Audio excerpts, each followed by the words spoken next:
तो सोचिए एक गांव है जहां फसल कटाई का मौसम बस आने ही वाला है। सारे किसान अपने खेतों के रखवाली के लिए मचान मतलब ऊंचे वॉच टावर बनाने में लगे हुए हैं। इन्हीं में दो किसान हैं, रामू और भीमा। दोनों अपना अपना मचान बना रहे हैं, पर दोनों का तरीका एक दूसरे से बिल्कुल अलग है।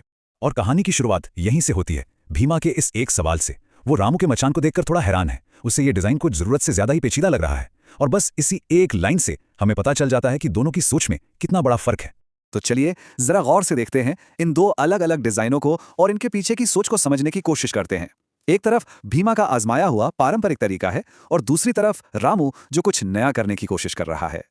अच्छा, तो ये देखिए, एक तरफ है भीमा का मचान जिसमें मोटे मोटे भारी डंडों का इस्तेमाल हुआ है और डिजाइन एकदम सीधा साधा है। उसकी सोच एकदम क्लियर है, मजबूती चाहिए तो ज्यादा माल लगाओ। वहीं दूसरी तरफ रामू का मचान है, उसने पतले डंडों का इस्तेमाल किया है, लेकिन उन्हें एक खास पैटर्न, एक त्रिकोण वाले डिजाइन में जोड़ा है।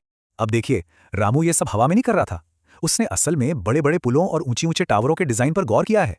उसे यकीन है कि ये जो त्रिकोण वाला डिजाइन है ना, ये वजन को कहीं बेहतर तरीके से बांट देगा और मचान को ज्यादा मजबूत बनाएगा। और फिर कहानी में आता है एक बड़ा ही नाटकीय मोड़, एक ऐसी घटना जो इन दोनों मचानों की मजबूती का असली इम्तिहान लेने वाली है। आधी रात का वक्त है और अचानक एक जोरदार आवाज आती है। गांव का एक बिगड़ैल भैंसा बबलू खेतों में घुस आया है। माहौल में एक अजीब सा तनाव है, क्योंकि सबको पता है कि अब कुछ गड़बड़ होने वाली है। और फिर वही हुआ जिसका डर था। भैंसे ने अपनी पूरी ताकत से सबसे पहले भीमा के मचान पर टक्कर मारी और देखते ही देखते वो ताश के पत्तों की तरह ढह गया। लेकिन जब वही भैंसा रामू के मचान की तरफ बढ़ा और उससे टकराया, तो मचान अपनी जगह पर मजबूती से खड़ा रहा, हिला तक नहीं।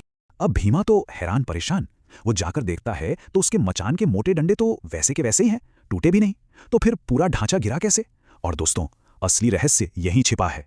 कमी मटेरियल में नहीं, कमी थी डिजाइन में। तो सबसे बड़ा सवाल यही उठता है कि आखिर रामू के उन पतले डंडों वाले मचान ने भैंसे की इतनी जोरदार टक्कर झेल कैसे ली? चलिए अब इसके पीछे के विज्ञान को समझते हैं। देखिए, किसी भी स्ट्रक्चर की मजबूती सिर्फ इस बात पर निर्भर नहीं करती कि उसमें लगी लकड़ी या लोहा कितना मोटा है। असल में मजबूती छिपी होती है उसके डिजाइन के पीछे के फिजिक्स के नियमों में। किसी भी ढांचे पर जब कोई बाहरी बल या फोर्स लगता है, तो वो अपना आकार, अपना शेप बदलने की कोशिश करता है। इसी बदलाव को हम विज्ञान की भाषा में विरूपण या डिफॉर्मेशन कहते हैं। और एक मजबूत ढांचा वही होता है जो इस बदलाव का डटकर मुकाबला कर सके। तो होता क्या है कि जब कोई बल ढांचे को धकेलता है, तो वो ढांचा भी चुप नहीं बैठता। उसके जोड़ और उसकी बीम मतलब उसकी भुजाएं अंदर से एक जवाबी बल पैदा करती हैं, ताकि वो अपनी जगह पर बना रहे। यही अंदरूनी ताकत उस ढांचे को गिरने से बचाती है। और अब हम आते हैं कहानी के सबसे अहम मोड़ पर, दो ज्यामितीय आकार और उनकी मजबूती। यही वो राज है जो रामू और भीमा के मचानों के अंजाम को तय करता है। जरा एक वर्ग यानी स्क्वायर के बारे में सोचिए। अगर उसे साइड से धक्का दें तो वो अपनी भुजाओं की लंबाई बदले बिना ही आसानी से दबकर एक समचतुर्भुज यानी कि एक रोम्बस बन सकता है।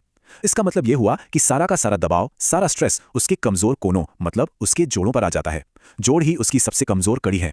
और यहीं पर त्रिकोण बाजी मार जाता है। जब एक त्रिकोण पर बल लगाया जाता है, तो वो उस बल को अपनी तीनों भुजाओं में खींचने और दबाने वाली ताकतों में बदल देता है। इसलिए एक त्रिकोण का आकार बदलने के लिए आपको उसके जोड़ नहीं, बल्कि उसकी मजबूत भुजाओं में से किसी एक को तोड़ना पड़ेगा, जो कि बहुत मुश्किल काम है।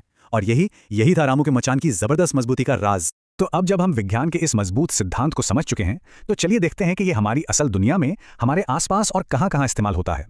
और यकीन मानिए, ये हर जगह है। बड़े बड़े पुलों से लेकर ऊंची ऊंची क्रेनों तक, बिजली और रेडियो के टावर से लेकर आपकी साइकिल के फ्रेम तक, और यहां तक कि बड़े बड़े स्टेडियम की छतों में भी हर जगह आपको ये त्रिकोण वाला डिजाइन दिखेगा। ये एक सरल लेकिन बेहद शक्तिशाली सिद्धांत है, ठीक वैसे ही जैसे रामू ने देखकर सीखा था। तो अब इस राज को जानने के बाद अगली बार जब कोई पुल, कोई टावर या कोई भी बड़ा ढांचा दिखेगा, तो नजरें अपने आप ही उसमें छिपे त्रिकोण को ढूंढने लगेंगी, है ना? एक कितना साधारण सा आकार जिसमें इंजीनियरिंग की सबसे बड़ी मजबूती का रहस्य छिपा हुआ है।